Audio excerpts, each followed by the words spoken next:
Having a child can be a lot of responsibility, but it is undoubtedly considered a blessing by most people. As tough as raising them might be, nothing is ever as devastating as the thought of losing them, either to death or from kidnappers and bad influence.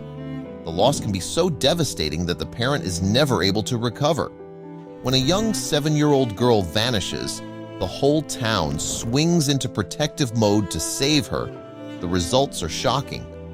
But on the other side of the world, something even more devastating occurs. But before we start our story, smash the like button, make sure to subscribe, and hit the notifications bell so you won't miss any new stories. Lived in a small town called Riverwood. He was a young man at 27 years old and enjoyed the simple thrills that small-town life had to offer. Heavy on that list was his favorite hobby, hiking. Dermot had taken up the hobby as a child, and it had stuck for many years after. Riverwood was a quiet town where very little happened. Most of the town was born and raised there, and so most families knew each other, or at the very least waved to each other on sight. Dermot loved being part of a town like Riverwood because it made him feel welcome and safe. However, trouble was brewing in their little town. You see, a young girl, Alice, had gone missing in the town. Both her parents and teachers had lost sight of the 7-year-old. They had expected her to return home sometime in the evening and to receive a stern scolding, but instead, the young child never showed up. After contacting her friends with no results, the couple knew what they had to do. They headed to the police. Although police advised people to wait at least 2 days before making a report, the chief noted that it was a small town and Alice was too young and not in the habit of disappearing. It was tagged a high-risk case, and the search for Alice took effect. Dermot had met both Alice and her parents a few times. Although his primary job was being a handyman, he often helped volunteer at the school and church at the request of his mother. On a few occasions, he had encountered the family.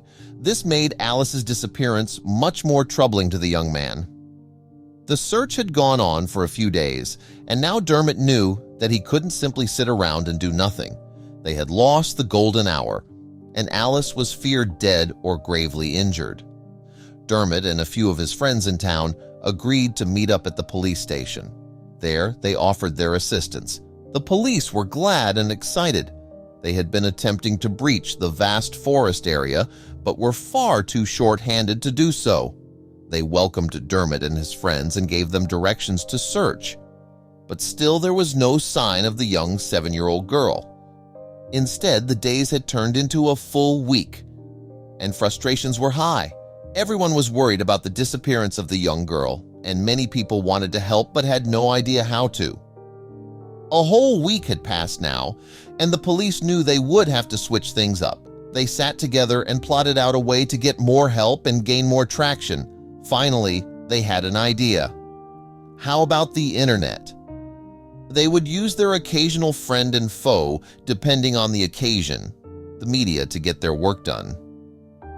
They spoke with Alice's parents, who gave the green light, and soon they were on the local news distributing information on the little girl.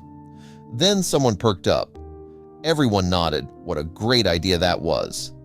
They would be able to reach far more people on social media and would be helpful if the perpetrators had taken the young girl across state borders. Soon, the police department was making social media posts requesting information or details to find the young child. Luckily, the collaboration with all forms of media was a success. More people came in and offered their help.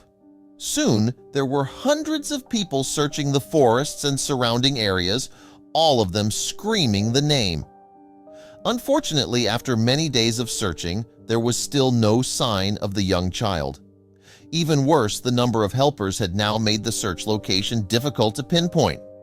However, the town continued to search for weeks on end. Many people began to debate if the young girl was even alive. It had been so long since any new evidence, and a month had passed. By now, most of the calls had turned into prank or money-hungry informants. Things were looking bleak as many of the volunteers had to return to their jobs and lives. Everyone was sad, losing hope. Then the unexpected happened. One evening, the police received a shocking phone call. It was from a man who claimed to have details.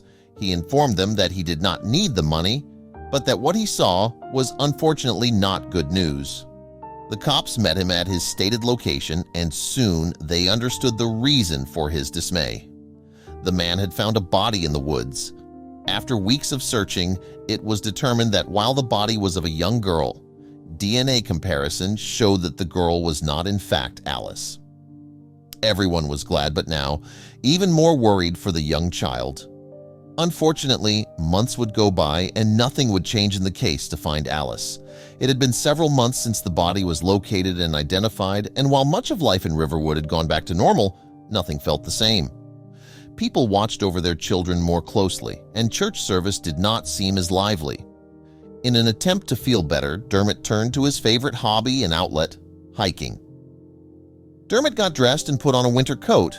It was a bit chilly out, and for a moment, Dermot debated not going out, but he knew he needed the fresh air and solitude. He walked on, doing his best to dodge the wind.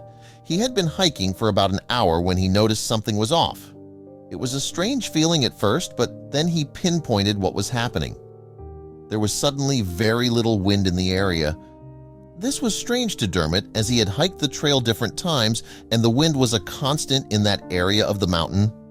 But soon he would be faced with the reason why. A few miles ahead, Dermot stumbled across a strange scene. It was a pile of logs. They were high and far removed from the trees, but very visible due to their height. Dermot stared in confusion. He knew he had not been on the trail for months, but was shocked such a thing was built with very little talk of it in town. The logs were high, and Dermot was curious, but even he couldn't fight the ominous feeling that filled him. He just knew something was wrong, and that it would have to do with the logs. He considered for a moment his position and decided to play it safe. He had an idea. Dermot hid behind the trees to avoid being seen and quickly dialed 911. He explained his location and what he had spotted and silently waited for the police to arrive. He could hear the trees swishing softly and discontinued to keep an eye on the scene. He was determined to be as vigilant as he could. Dermot's efforts would soon pay off. About an hour and a half later, the officers arrived on the scene. They too had no idea the pile of logs existed. They asked Dermot to provide a testimony and then proceeded to assess the outside of the log. Finally, one of the officers pulled the other aside. Had lived in the town of Riverwood for about 7 years. He had often seen Dermot around and had spotted him during the initial search. He stared at the log for a moment before pulling his young partner to the side. "Why don't you stay with the civilians while I go check things out?" Officer Tyler.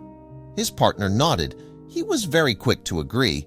He too could sense that something was suspicious and dark about the logs. Officer Tyler was about to head out when he stopped for a second. He searched around the logs for a moment before he noticed something. The pile of logs was actually a cabin in disguise. Officer Tyler was shocked, but he knew what he had to do. He stepped into the cabin and turned on his torchlight, walking slowly but cautiously into the mysterious construction.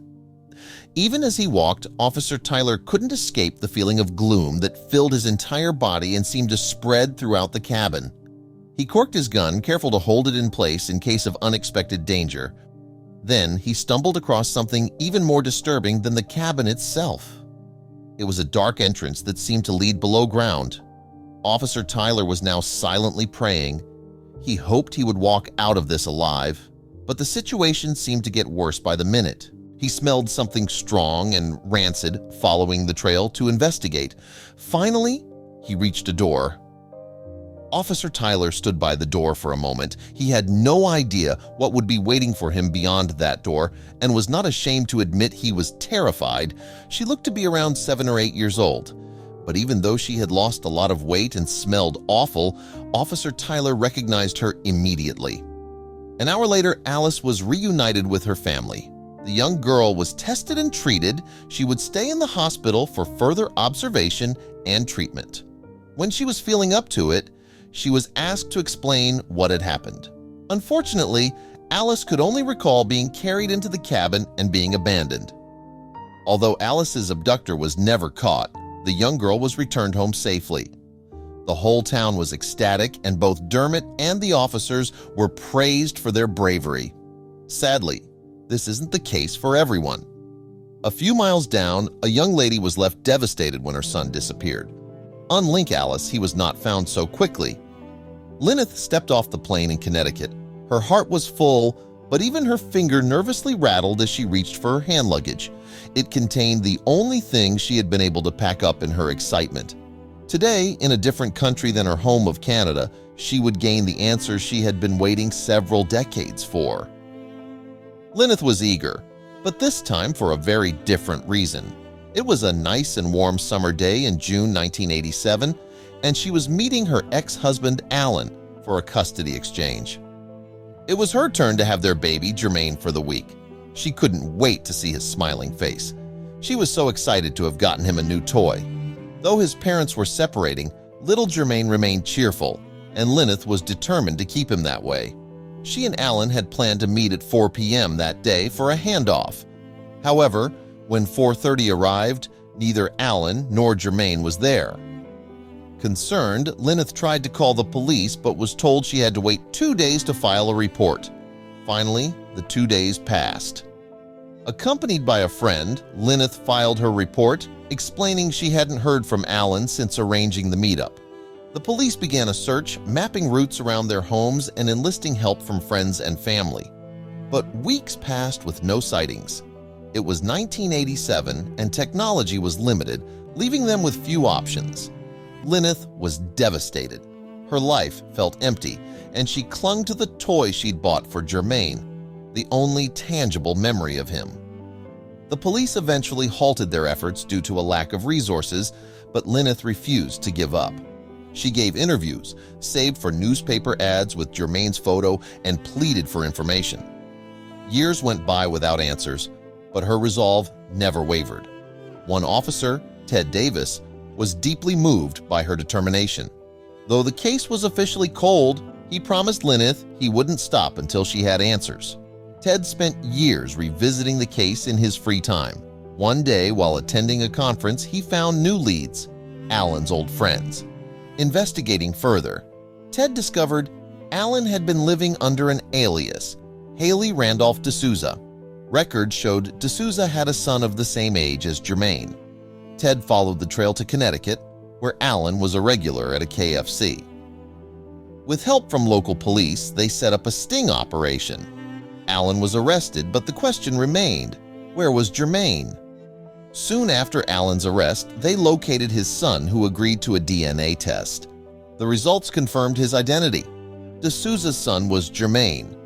Ted informed him of the truth, that his mother was alive. Germaine was stunned. His father had told him she had died during childbirth. The reunion between Lyneth and Germaine was emotional yet bittersweet. Lyneth struggled with the years they'd lost and adjusting to the man her son had become. "I have to accept he's not the baby I knew and that I lost 31 years," she said. Despite the challenges, Lyneth was overjoyed to have her son back. Together, they began the process of rebuilding their connection